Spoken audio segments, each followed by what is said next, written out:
Going for a walk in the park, looking at the dogs and thinking about my mom's dog, who, if you read my post. Anyways, we've talked about home brewing, we've talked about rolling dice, so it feels like the next step in this non-linear conversation we've been having is, should I make and publish a game? Yeah, why not? I think it's the answer, right? I mean, if there is a tabletop role-playing game bucket list of all the things you'd want to do as a tabletop role-playing game player, creator, making your own game or homebrew rules and then putting them out there, definitely. But is there a market? Well, as somebody who just put a tabletop role-playing game on the market at the beginning of this year and have sold, I think, 12 copies so far of my game, you would think I'd be disappointed, you know, especially when other people are selling way more than that on drive-thru and stuff like that. But one, obviously my game is a niche. Hi, little dog. Good morning. Within a niche.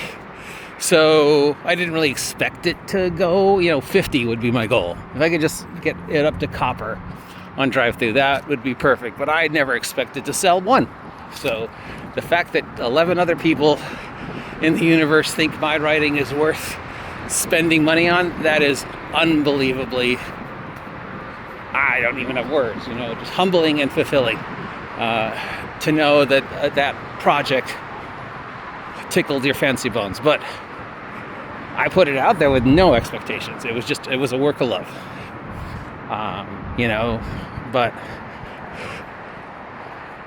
I think if you are going to create a tabletop role-playing game and go through all the steps to make it publishable, you can't go in with the expectations that you're going to be the next Shadowdark, that you're going to be the next $1 million, that you're going to be the next platinum seller at drive-thru. In fact, you should have no expectations whatsoever. You're not putting, if one person buys it, great. If 10,000 people buy it, congratulations. But if nobody buys it, don't blame anybody. It's just the way it is, Have no expectations. It should first and foremost be a work of love. Second, great. If you can make a living off of it, if you can even make a few dollars to buy some ramen, congratulations. I had no expectations. Obviously, secretly, I'd like to hit copper, but I don't ever think it will. But also, let's face it, Vigilantes for Shadowdark is superhero role-playing game, niche, using Shadowdark, niche, and it's a very specific type of superhero role-playing game in that it's Iron Dark Heroes, Vigilantes, 1980s, street-level superheroes. So niche within niche within niche. I have no illusions that it's going to be a bestseller. But it was a work of love. It was a story I needed to tell, and I needed to tell the right way, and this allowed me to do it. So, if you have something that you feel is presentable to put out on the market, do it. Follow the correct steps, get the art, get it laid out properly, even if you have to pay somebody on Fiverr to do it or whatever.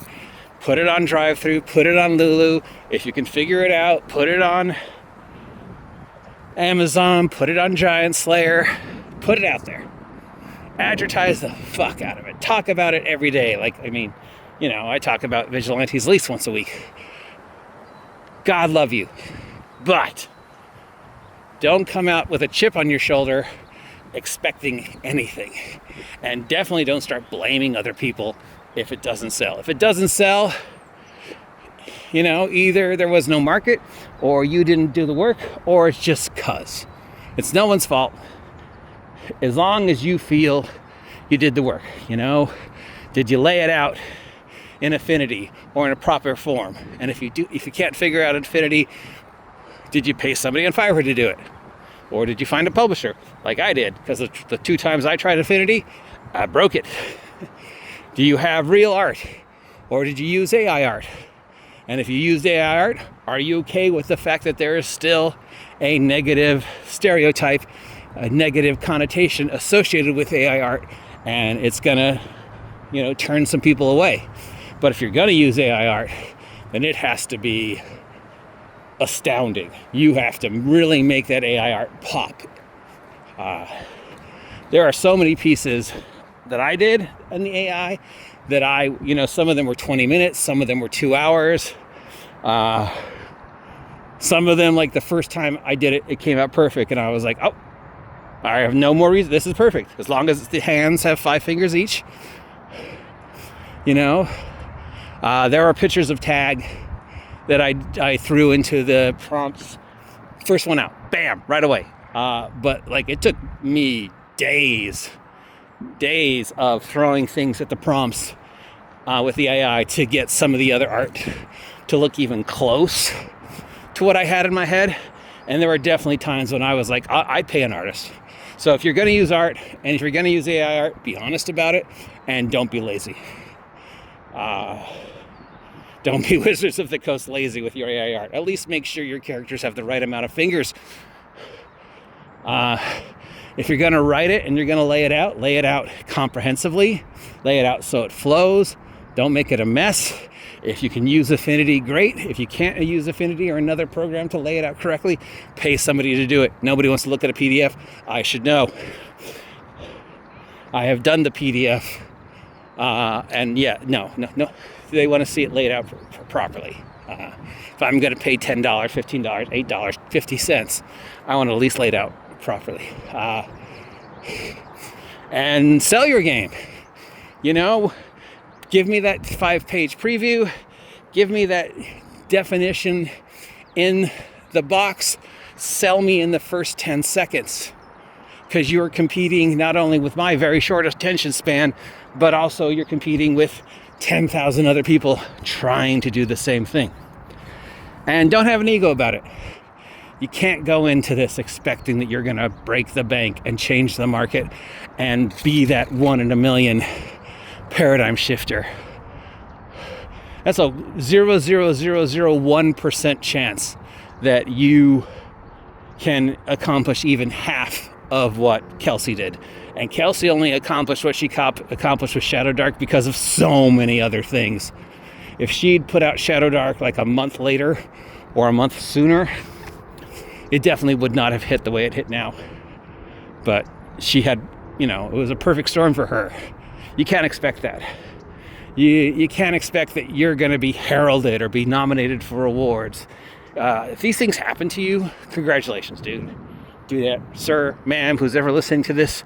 If you can put it out there on drive-through or whatever, and you luck out. I mean, I was nominated for a Diana Jones Award last year, and sure, I can be all goofy about it, but really, do you know how fucking fabulously humbling, unbelievable it was to hear that the Diana Jones Award people felt my stuff was worthy even of a nomination? Okay, I didn't win, but I was nominated. I was like, my piece of crap, really? So yeah, and your first project, don't charge a lot of money, dude. You put your product down for $40 and you're a nobody, unless you have some type of amazing advertising campaign behind you. I can't imagine if somebody's going to pay $30-$40 for a game by nobody I've ever heard of before, especially if you're not giving me a preview, if you're not giving me something to sell me on the game, not just pretty pictures. You've got to convince me that your $40 game is worth $40, because $40 is a lot of money for a game that I'll probably never play or use, right? Howdy again. Hi, dogs. Especially today, when again you're competing with 10,000 other people, all trying to do the same thing. I'm charging $15 for the PDF of Vigilantes, and I think that's too much. I wanted to charge like $8, but people are like, no, dude, it's got to be at least 20. I was like, okay, I can justify 15 and still not feel comfortable, and I don't feel comfortable. I don't think it's worth $15. It's a PDF. You know, I mean, it's laid out great. It's got semi-decent art. I wish it had more art, but, you know, humbly, the fact that one person wanted to spend $15 on my product, blown away. The fact that 12 people and people are buying the PDF on Lulu, I can't tell you how amazing that feels. But I had no expectations. No expectations. I bumped and grind and worked and sold the thing, and I'm still bumping and grinding and working and sold the things. In my mind, I have a goal. I know I'll probably never hit that goal. I would love to hit copper 50. But, you know, do I actually think it'll happen? No. Will I have a breakdown if it doesn't happen? No, I had no expectations. You can't go in this with any expectations. You cannot be boastful. You cannot be touting your laurels. You know, it's to use the old cyberpunk saying, it's not who you are, it's how you look, because nobody cares who you are. I don't care who you are. I care about what you're showing me. I want to see that 15-second preview. You know, I want the verbiage and the preview, and I want to know, I mean, if you have a free quick start, even better. You need to seduce me. You need to seduce your audience, right? I mean, I think I've done a good job with that. I did, you know, I had very colorful, iconic imagery, iconic words. I have my scantily clad, pink-haired mascot that appeals to, you know, both the male gamer and the female gamer. Everybody loves a pink-haired girl. And, you know, that was an intentional choice to make that my cover model, to have that image, you know, of Tag with her sandwich and the buy this game or Tag eats this sandwich as my catchphrase, you know, because it's silly and because my game is, you know, like any tabletop role-playing game, inherently silly. But even then I did, you know, all the bells and whistles, I had no expectations. I don't know how many times I can say that. There was no ego behind this. The fact that I sold one, amazing. The fact that I've sold 12, mind-blowing. So yeah, I guess, you know, in closing, because I like to always repeat myself at the end of these things, if you think you've got something that you want to put on the market, do it. Do it. But if you're going to do it right. Do the work. Do the steps. Put it out there. Don't put it out there for 40, 50, 80 bucks, $100. You know, anything over 20 is questionable unless you have got a great advertising program behind it. And do the work. You know, get on, you know, ask people to review it. Ask people if you can come on their stream. I'm asking people all the time. I've sent out at least 4 free copies with no expectations, but I know that's the work. You know, it's the same as working a script or working a movie. I make a spec script, I make a spec film, and then I put that spec out, and then I make a pilot to see if the pilot sells. And if the pilot sells, the show gets picked up. And if the pilot doesn't sell, I'm out the money. Same thing, right? And have no expectations. After you've done all that work and you've made the review and you've talked to people and you've given out the free copies and you're sitting on your little drive-through nest egg,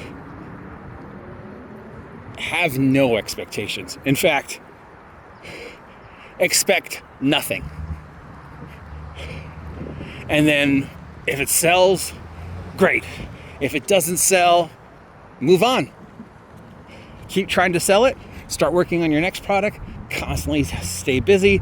Constantly stay active. Constantly stay relevant. Constantly stay in people's faces. Be humble. Be grateful. Be giving. Be willing to give away free copies. Be willing to listen to criticism. Even if the criticism is, you know, filled with foul language and, you know, from an idiot, it's still, might be a kernel of wisdom in the 20-minute tirade of how awful you are. You never know. So